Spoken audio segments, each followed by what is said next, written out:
Golf Central on YouTube, brought to you by the Chrome Soft Golf Ball from Callaway.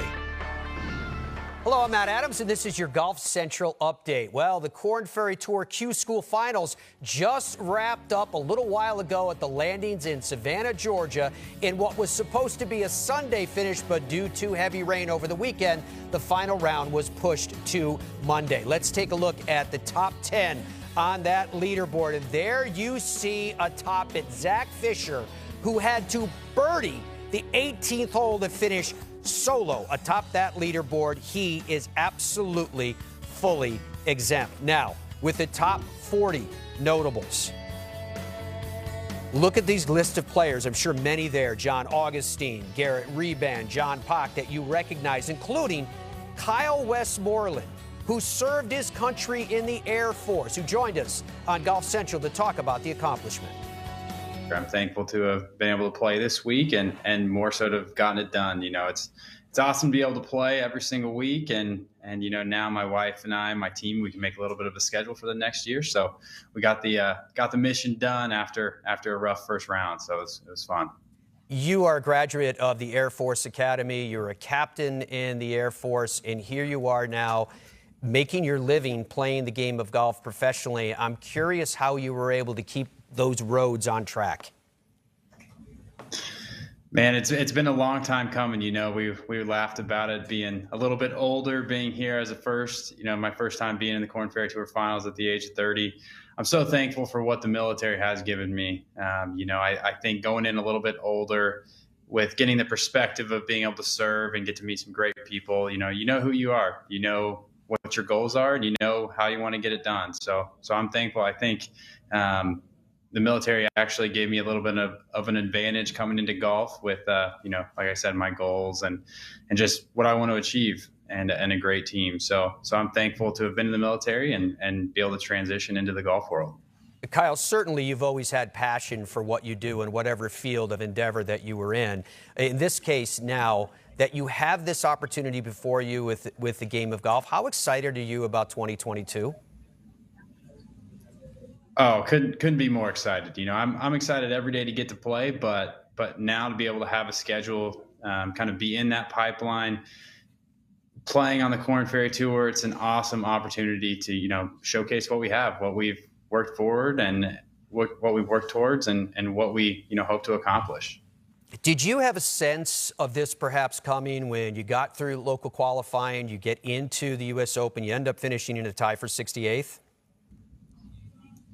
You know, I knew we were getting better. So when I came out of the military and at the end of 2019, I knew we needed to get better. I was fortunate to play the end of web.com, then turned to Korn Ferry, the last 3 tournaments. So I knew what I needed to work on. And so the last few years we've gotten better, being able to get through final qualifying into the Open, gain some success that way. You know, the more success you have, the more confident you are. So I know we're better. I know we have a great team. And I know that team is dedicated to, you know, accomplishing what we want to accomplish. So yes.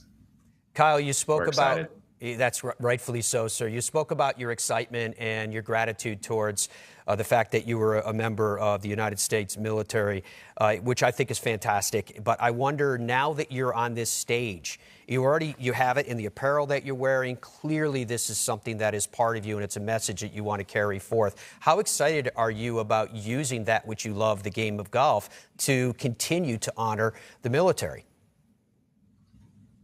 Oh, I'm so excited, so thankful. You know, two of my great friends, Billy Hurley and Tom Whitney, you know, Billy's already won out there. Tom's aspiring. He's a great player. So, you know, to be able to wear the apparel, kind of showcase, you know, this patriotism. Yeah, I can't be thankful enough. But I think for everyone out there, you know, while I don't wear a uniform anymore, and while most people don't wear a uniform, you can still serve and you can still give back. You can still make an impact on others, you know, as a civilian. And that's what I'm going to try to do now on the golf course. Kyle, thank you for your service. Congratulations on what you have accomplished, and we wish you the very, very best. Thank y'all. Thanks for having me. It's our pleasure.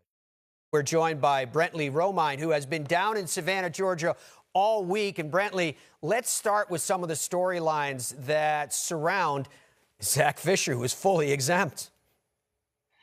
Yeah, how about that? I mean, Zach is just an incredible story. His wife, of course, has worked 4 jobs. He's a recent father. And how about that 12-footer for birdie on the last hole that allows him to finish as the solo medalist at Wow. 14 under? That's actually his second medal.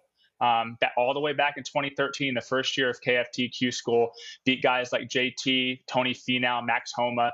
This year, he beats Jonathan Brightwell, Vincent Norman, and Andrew Kozan by 1 for that fully exempt status, which is huge, right? I mean, he's exempt from all the reshuffles.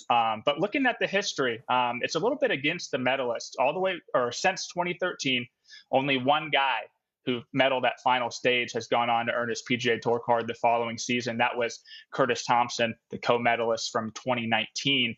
But no medalist had the experience that Zach Fisher does. So his plans not to be so uptight every week. Know that a few great weeks here and there can help him achieve his dream of making the PGA Tour. And how about some of the more compelling stories then for those who made it into the top 40?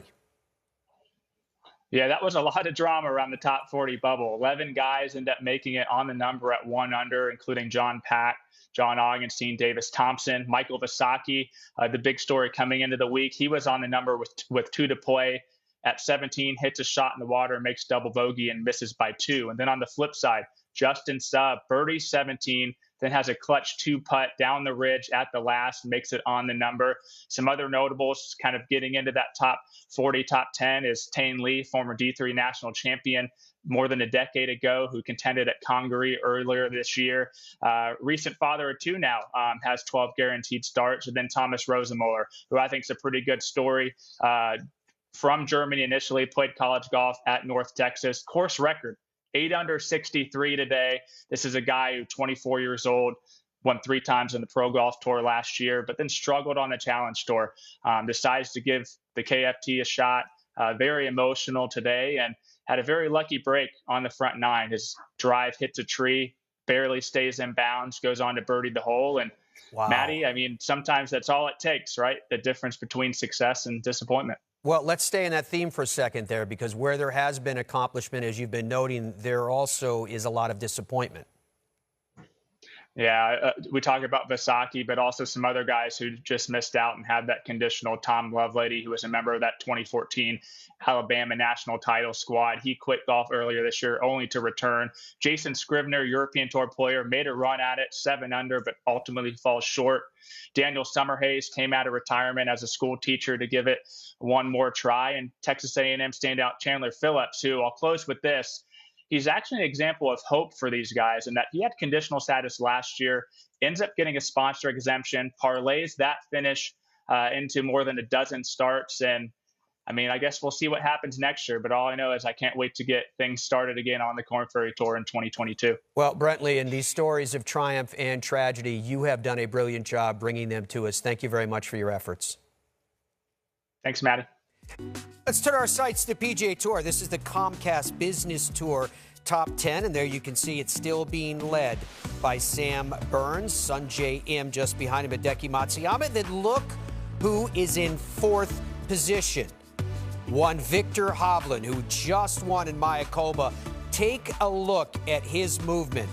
89 spots that he has moved up into that 4th position. Nobody else is even close. Matthew Wolff moved up 2 to stay in 8th position.